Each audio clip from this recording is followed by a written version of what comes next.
Hi friends, मैं हूं वहीदा और welcome to my channel Waheeda Bilimolia. आज हम क्लास 7 का चैप्टर सिंपल इक्वेशन देखने वाले हैं।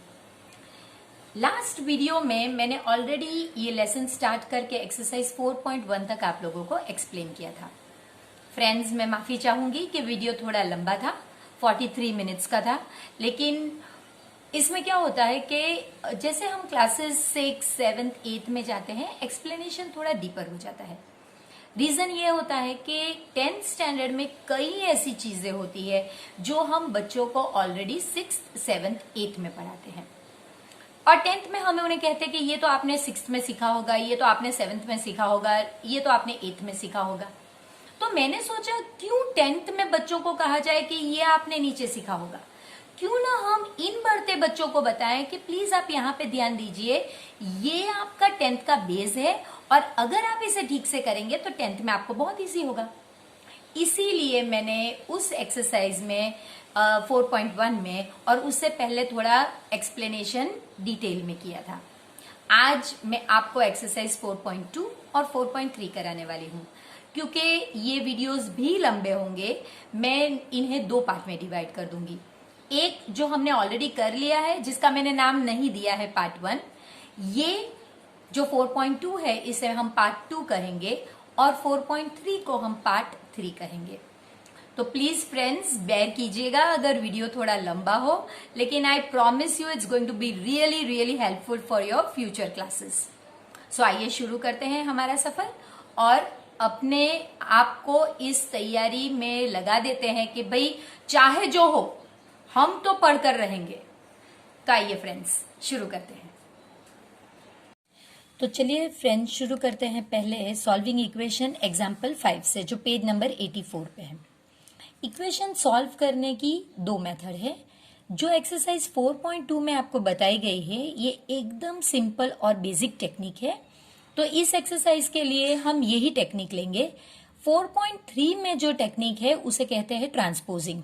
वो हम तभी देखेंगे जब हम 4.2 खत्म करके एक्सप्लेनेशन पे जाएंगे। तो फ्रेंड्स इसमें करना क्या होता है कि आपको ये वेरिएबल जो है n, इसे आपको सेपरेट करना है।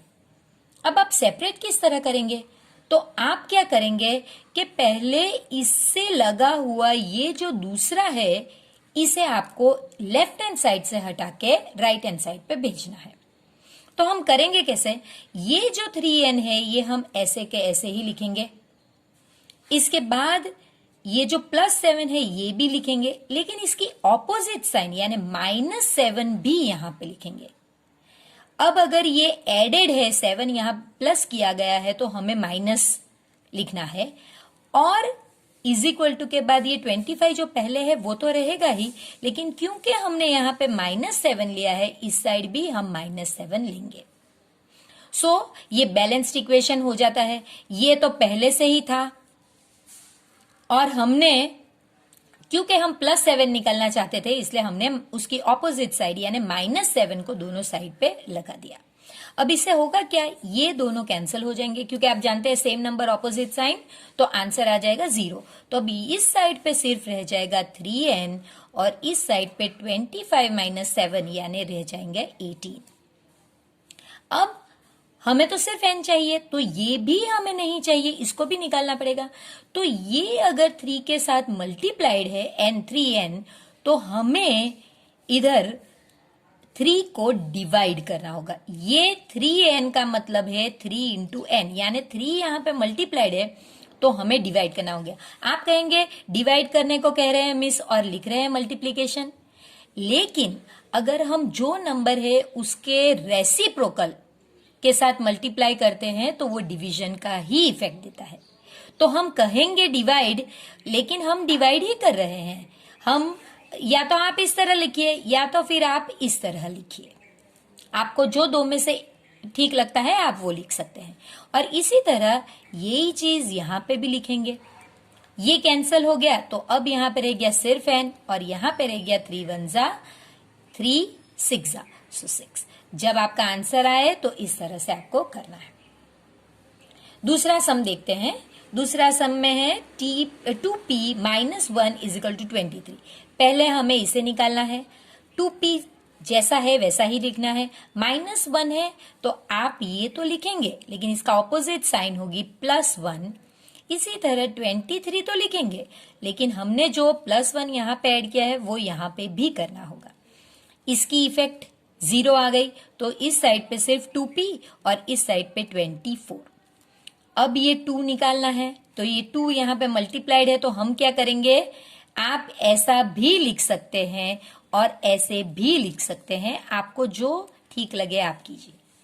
Is equal to 24 divided by 2। अगर यहां पे मल्टीप्लाइड है तो फिर डिवीजन लीजिए, ये कैंसिल हो गया। सो p इज इक्वल टू 12। अब जो एक्सरसाइज है इसमें इन लोग ने आपसे पूछा है कि आपको बताना है, फर्स्ट स्टेप्स देना है और फिर सॉल्व करना है। तो यहां पे मुझे ये -1 को निकालना है, इसलिए अगर माइनस है तो मुझे क्या ऐड करना होगा, +1। इसलिए मैं वही लिखूंगी, एड 1 ऑन बोथ साइड्स। इससे क्या होगा, x -1 तो था ही, +1 इज इक्वल टू 0 +1, ये नलीफाई हो गया, तो यहां पे x इज इक्वल टू 1। ये मेरा आंसर, ये है मेरा स्टेप और ये है मेरा सॉल्यूशन ऑफ द इक्वेशन। इसी तरह दूसरा देखते हैं, यहां पे सब्ट्रैक्टेड है तो मुझे अगेन ऐड करना है, एड 1 ऑन बोथ साइड्स। तो x -1 ये सम था वो, और ये +1, 5 +1 दोनों जगह पे सेम ही चीज ऐड करनी है। ये नलीफाई हो गया, तो x इज इक्वल टू 6। ये मेरा आंसर। फ्रेंड्स, इसके बाद जो मैंने सम सॉल्व किए हैं वो ऑलरेडी मैंने सॉल्व करके रखे हैं, और इसमें मैंने स्टेप्स नहीं लिखे हैं, आपको ये स्टेप्स लिख लेने हैं। ये इसलिए मैंने सॉल्व करके रखे हैं क्योंकि बहुत सारे मेरे फ्रेंड्स ऐसे हैं जो डाइजेस्ट नहीं लेते हैं, तो उन्हें लास्ट मिनट पे अगर प्रिपरेशन करना हो तो वो इसमें देख के फॉलो कर सकते हैं। तो अब हमारा जो इसमें मैंने a और c लिया था, अब मैं b लेती हूं। सो x +1 इज इक्वल टू 0। अगर यहाँ पे +1 है तो मुझे +1 निकालने के लिए क्या करना होगा, जो मैंने यहाँ पे एड 1 लिखा था, यहाँ पे मैं लिखूंगी subtract 1 from both sides. Subtract करने से ये तो जो सॉल्व था वही इक्वेशन है, -1 लिखा और इस साइड भी -1। अब ये नलीफाई होने से सिर्फ x रह गया और 0 -1 इज -1, तो ये हमारा आंसर है। यहां पे friends x +6 is equal to 2, +6 को निकालना है, इसलिए मुझे सब्ट्रैक्ट 6 फ्रॉम बोथ साइड्स, इसलिए ये -6 लिखूंगी, इस साइड भी -6। ये दोनों नलीफाई होने से x और इधर आएगा 2 - 6। आप जानते हैं जब दो में ऑपोजिट, ये 2 की साइन अगर नहीं दी गई है तो इसकी साइन है +2 - 6 यानी ऑपोजिट साइन, तो आपको सब्ट्रैक्ट करना होगा, और साइन आंसर की ये दो में से जो बड़ा नंबर होगा उसकी साइन होगी, तो ये -4 आएगा। इसके बाद है answer 4, y -4 is equal to -7। अब क्योंकि -4 निकालना है तो मुझे करना है एड 4 ऑन बोथ साइड्स। तो मैंने 4 ऐड किया दोनों साइड पे, आप देख सकते हैं यहाँ पे, और ये 4 ऐड करने के बाद इस साइड पे नलीफाई हो जाएगा और इस साइड पे -7 + 4, -7 + 4 ऑपोजिट साइन यानी सब्ट्रैक्ट करने के बाद आंसर आया 3, लेकिन बड़े की साइन है माइनस, इसके लिए आंसर आया -3। अब इसके बाद हमारा f, y -4 is equal to 4। -4 निकालना है तो मुझे क्या करना होगा, एड 4 ऑन बोथ साइड्स। अब मैं bs लिखती हूं यानी बोथ साइड्स, तो मैंने +4 दोनों साइड पे ऐड कर दिया और आंसर आया y इज इक्वल टू, यहां पे सिंपल है 4 + 4 8। यहां पे +4 को निकालना है तो मुझे सब्ट्रैक्ट 4 ऑन बोथ साइड्स करना है, तो इससे सब्ट्रैक्ट 4 ये तो नलीफाई हो गया और यहां पे भी 4 - 4 is 0। y +4 is equal to -4, +4 को निकालना है तो क्या करेंगे, subtract 4 on both sides. So from both sides या ऑन बोथ साइड्स, जो आपकी टीचर कहे आप वो लिख सकते हैं। मैंने -4 दोनों साइड पे सब्ट्रैक्ट कर दिया, तो इससे आंसर ये हुआ कि ये y इस साइड पे और इस साइड -4 अगर दोनों नंबर की साइन सेम होगी तो आंसर ऐड करने पर मिलेगा और बड़े की साइन, सो -8। अब अगेन यही है सेम क्वेश्चन नंबर 2 में। First give the steps and then separate the variable. Variable है l। उसमें वो जो फर्स्ट क्वेश्चन था उसमें ऐड और सब्ट्रैक्ट था। ये जो सेकंड क्वेश्चन है इसमें हमें मल्टीप्लाई और डिवाइड करना है। तो अगर यहां पे 3 मल्टीप्लाइड होगा तो इसका ऑपोजिट होगा डिवाइड। तो हम स्टेप में लिखेंगे डिवाइड 3 ऑन बोथ साइड्स, दोनों साइड पे। सो 3l/3 इज इक्वल टू 42/3। आप इसको इस तरह भी लिख सकते हैं 3l into 1/3 is equal to 42 into 1/3। आप कहेंगे मिस ये क्यों कर रहे, ये इसके लिए कर रहे हैं कि अब जो हम ट्रांसपोजिंग मेथड सीखेंगे उसमें डिवाइड कहा गया हो तो हम इस तरह रेसिप्रोकल को मल्टीप्लाई करेंगे। इसलिए आप अभी दोनों मेथड चेक कीजिए, आपको जो सूटेबल लगती है आप वो कीजिए। यहां पे ये नलीफाई हो गया, 3 1 जा 3 1 जा, तो यहां सिर्फ l रह गया और इधर 3 1 जा 3 और 3 4 जा 12।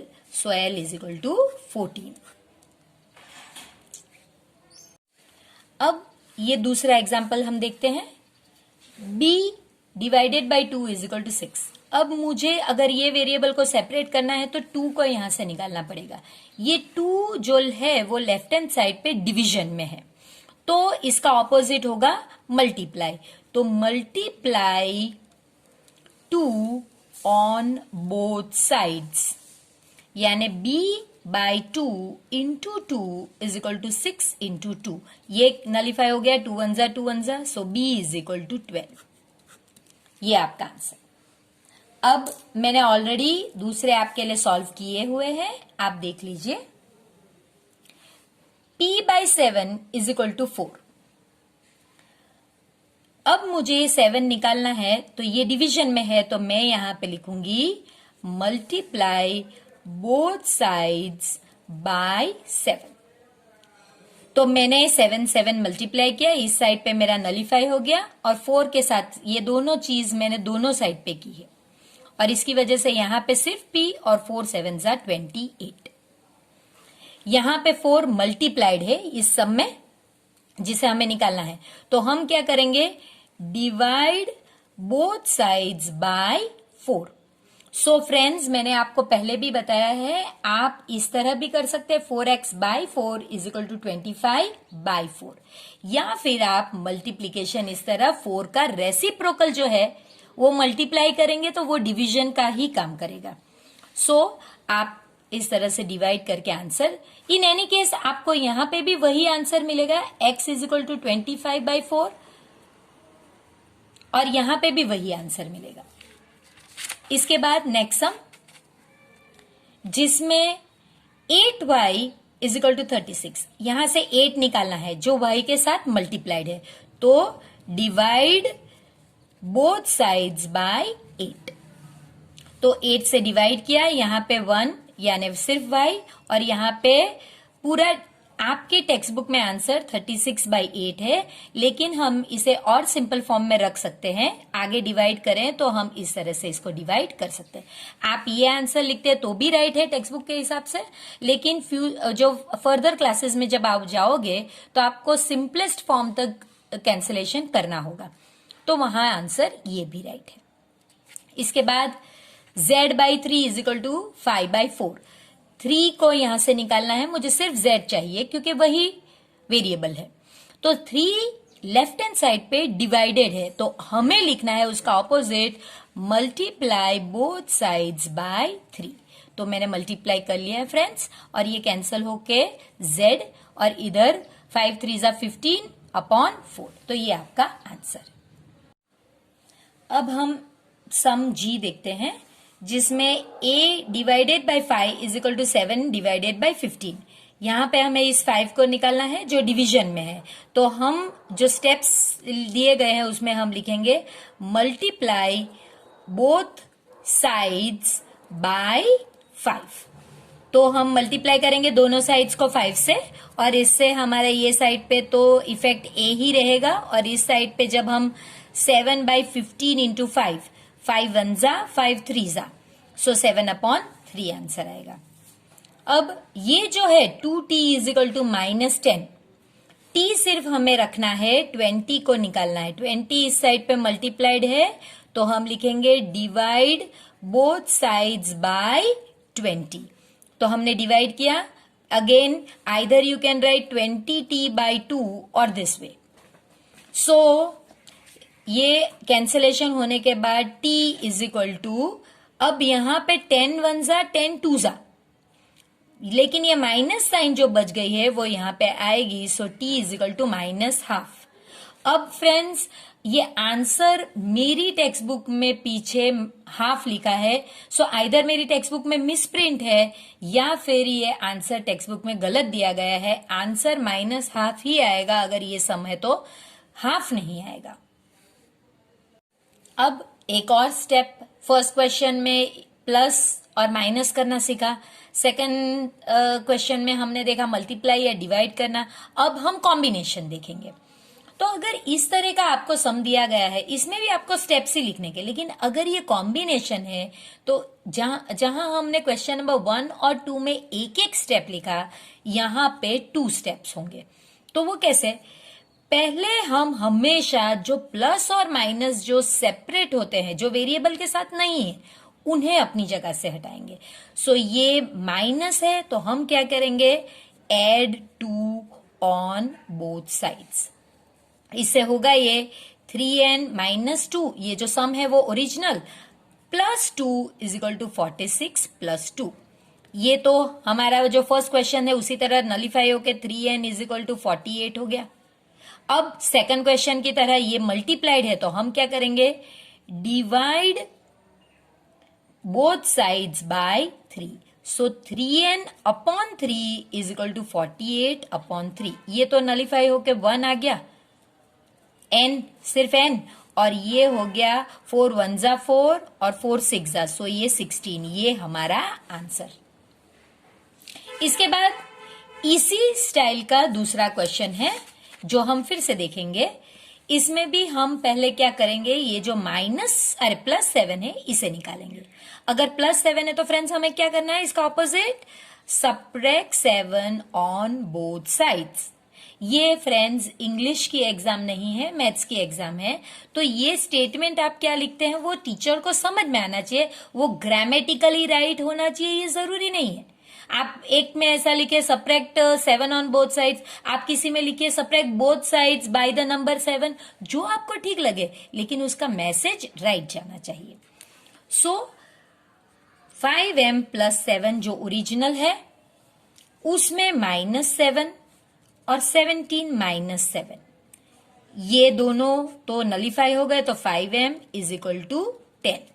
अब ये मल्टीप्लाइड है तो divide both sides by 5। So 5m/5 is equal to 10/5। ये तो नलिफाई हो गया। So m is equal to 5 1 जा 5 2 जा।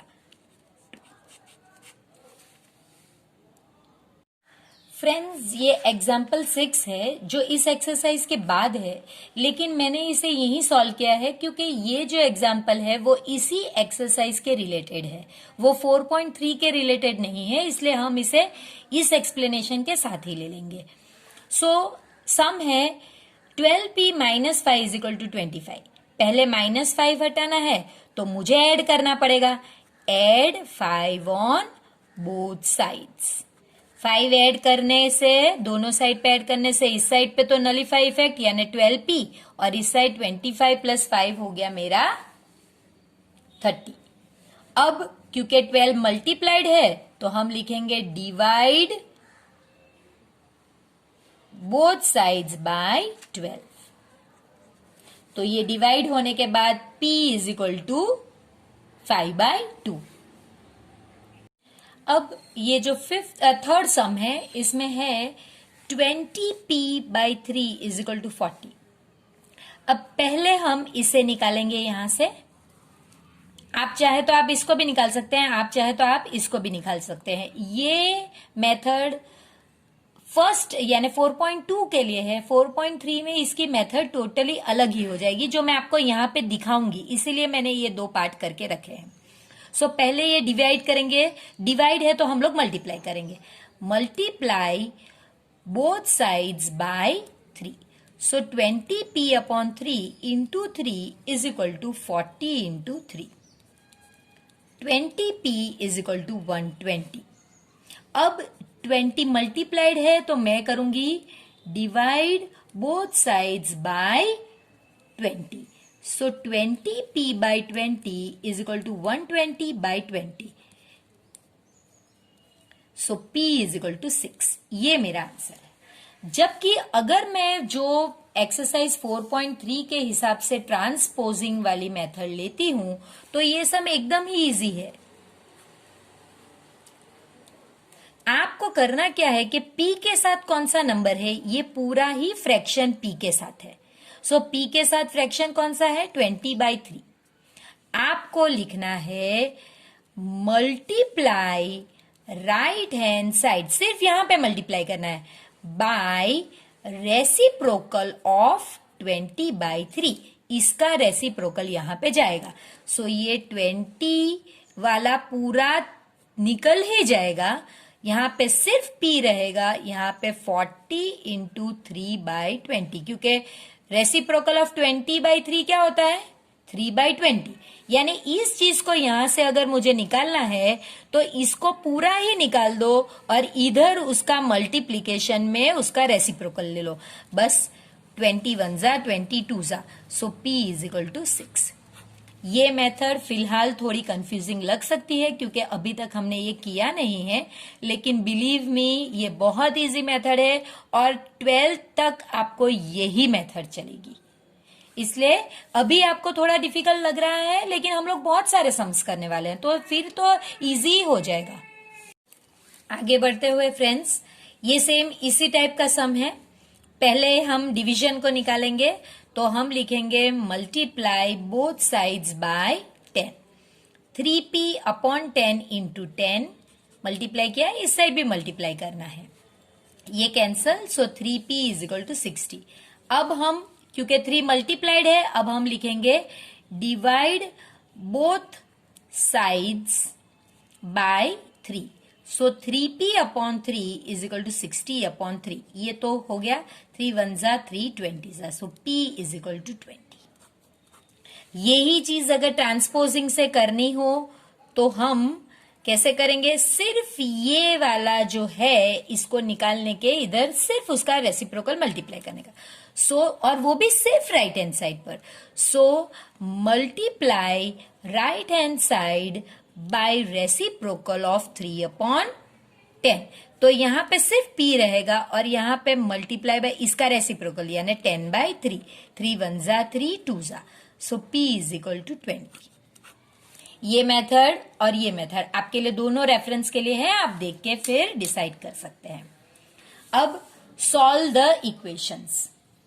ये जो फोर्थ क्वेश्चन है इसमें दोनों एक्चुअली तीनों, क्वेश्चन नंबर 1, क्वेश्चन नंबर 2 और क्वेश्चन नंबर 3 इसके मिक्स सम है। कोई नई पैटर्न या कोई नई चीज सीखने वाली नहीं है, सिर्फ मिक्स सम है ताकि आपको एग्जाम के टाइम पे पता चले कि मुझे किस तरह से पैटर्न अप्लाई करनी है। सो पहला सम है 10p इज इक्वल टू 100। आप सिर्फ अपना ध्यान लेफ्ट हैंड साइड पे रखिए जहां पे वेरिएबल है। यहां पे मेरा वेरिएबल है p, उसके साथ मल्टीप्लाइड है 10। तो मुझे क्या करना है, यहां पे आपको दिया नहीं गया है कि आपको स्टेप्स लिखने हैं, इसलिए मैंने स्टेप्स नहीं लिखे हैं। अगर आपको दिया गया हो कि आपको स्टेप्स लिखने हैं तो सिर्फ यहां पे ऐड कीजिए। अगर ये मल्टीप्लाइड है तो हम डिवीजन का स्टेप लिखेंगे। सो 10p अगर ये मल्टीप्लाइड है तो मैंने डिवाइड किया। आप इसकी जगह पे इस तरह भी कर सकते हैं।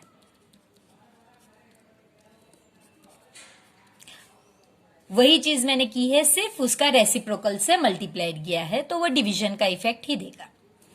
अब 10p plus 10 is equal to 100। पहले ये 10 को निकाला, जिस जिस चीज को मैं हटाने वाली हूं उस चीज को मैंने अंडरलाइन किया है, तो आपको पता चले कि भाई इस चीज को मुझे डिस्प्लेस करना है। तो ये अगर प्लस 10 है तो मैंने दोनों साइड पे आप देखेंगे -10 लगा दिया है। ये साइड पे नलीफाई हो गया और इधर 10p और इधर आंसर 90। अब ये मल्टीप्लाइड है, तो अब 10p इज इक्वल टू 90। 10 को यहां से निकालना है, ये 10p के साथ मल्टीप्लाइड है तो हमने डिवाइड कर दिया दोनों साइड पे, इधर सिर्फ p रह गया और इधर p इज इक्वल टू 9। अब ये जो नेक्स्ट सम है p/4 इज इक्वल टू 5, ये 4 को निकालना है जो इस साइड पे डिवीजन में है, तो मैंने मल्टीप्लाई कर दिया दोनों साइड पे, आप देख सकते हैं। तो ये तो कैंसिल हो गया, सो यहाँ पे सिर्फ p और यहाँ पे 5 4 जा 20। अब ये सम मैंने एक्सप्लेनेशन के लिए रख दिया है, -p/3 इज इक्वल टू 5। पहले मैं इसी को निकालूंगी, सो -p उसकी जगह पे वैसे का वैसे ही रहेगा और /3 मल्टीप्लाई बाई 3, क्योंकि ये डिवीजन है तो मल्टीप्लीकेशन करना है। दोनों साइड पे आप देख सकते हैं मल्टीप्लाई कर लिया, इस बाजू तो ये कैंसिल ही हो गया तो -p रह गया और इधर 15।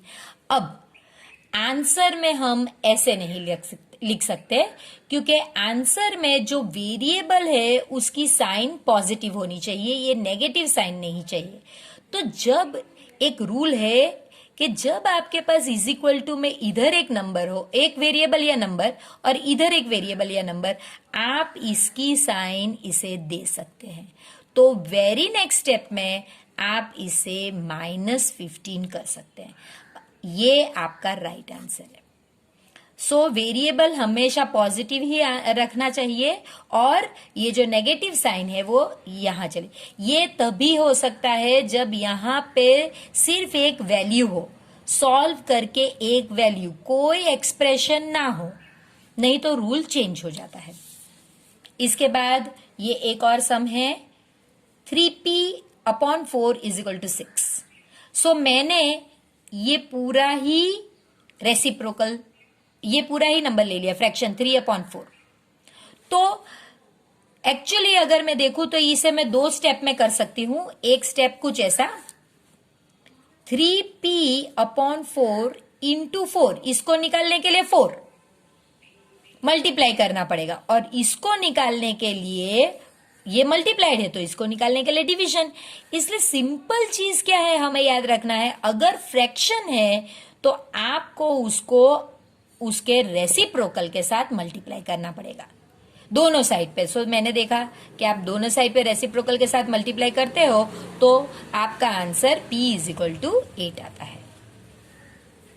यही सम जब हमने लास्ट टाइम किया था, मैंने आपको बताया, तो उसमें वो जो ट्रांसपोजिंग मेथड बताई थी, उसमें अगर आप दोनों साइड करोगे तो लेफ्ट साइड पे वो वैसे ही कट हो जाएगा, इसीलिए वो डबल मेहनत नहीं करनी होती है, इसीलिए हम डायरेक्ट राइट हैंड साइड में ही उसकी इफेक्ट दिखाते हैं। 3x इज इक्वल टू -9, यहाँ पे 3 मल्टीप्लाइड है तो यहाँ पे उसे डिवाइड कीजिए दोनों साइड पे, देखिए, और answer x is equal to -3।